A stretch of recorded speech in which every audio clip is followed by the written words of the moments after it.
Margaret hadn't expected anything from that Tuesday morning.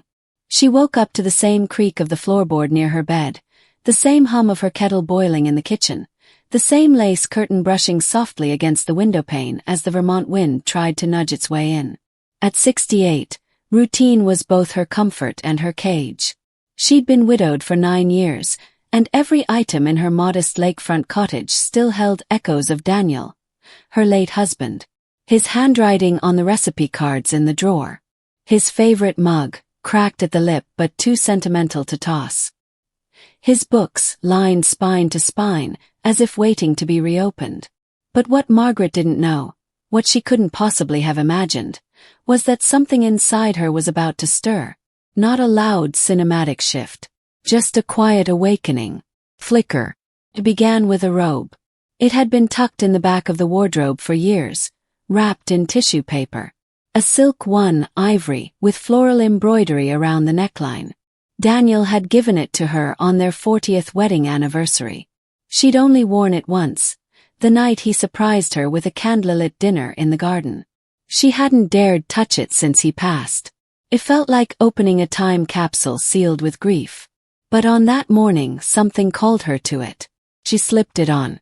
The fabric whispered across her skin, and in the mirror she didn't see a widow. She didn't see a retiree. She saw a woman who had loved and been loved deeply. A woman whose body bore witness to decades, of motherhood, of laughter, of nights curled against warmth, of standing alone by windows in silence. She looked herself in the eyes for longer than usual, not judging, just noticing. That same day, she took out an old box of watercolor supplies from the attic. The lid stuck from years of disuse. Inside, dried-up paint tubes, brushes stiff with dust, sketchbooks yellowed at the edges. She had painted in college, before the babies, before the PTA meetings, before the cancer. Margaret had once been a woman who created. Somehow she had forgotten. She cleaned the brushes, ordered new paper. She wasn't sure what she'd paint, but she knew the need was rising like a tide. Later that week she took a walk by the lake.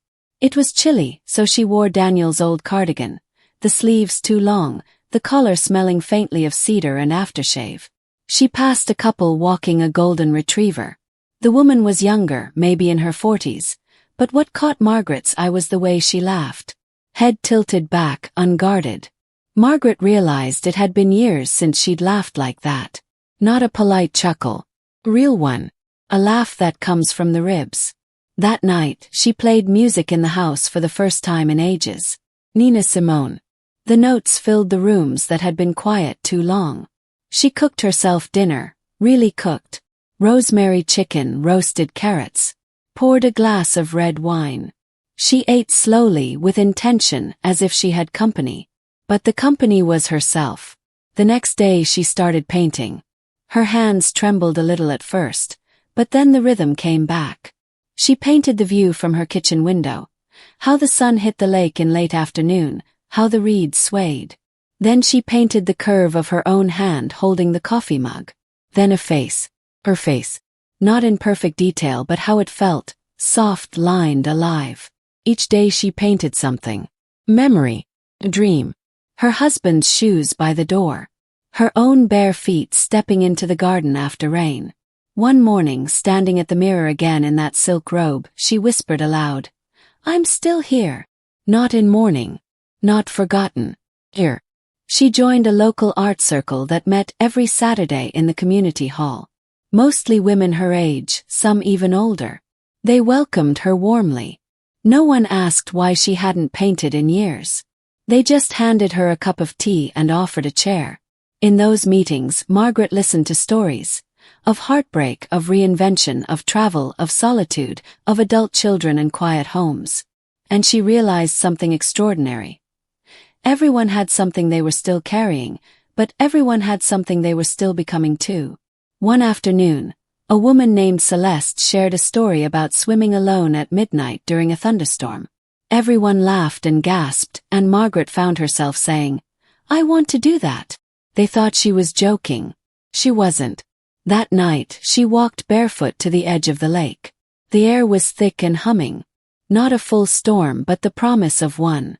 The moon hung low. She slipped into the water. Silk robe left folded neatly on the dock. The water was cold and electric, and for the first time in a long time, she felt her body completely. Her breath, her pulse, her presence. She swam. Not far. Just enough to feel something let go inside her. The fear. The weight. She came out laughing. Soaked, shivering, alive. Back home, she wrapped herself in a blanket and poured another glass of wine. She painted that moment the next morning. Cool blue brushstrokes, pale limbs in motion, light breaking on water.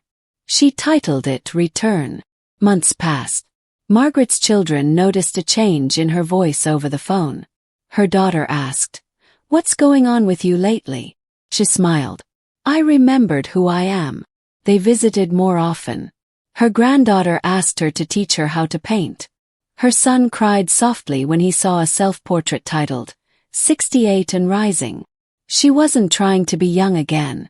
She was learning what it meant to be fully herself at the age she was. And that was more radical than youth. That Tuesday morning had changed her life. But not because of the robe, the paint, or the lake. It changed because she had allowed herself to see that her story wasn't over. And maybe, just maybe, it was only just beginning.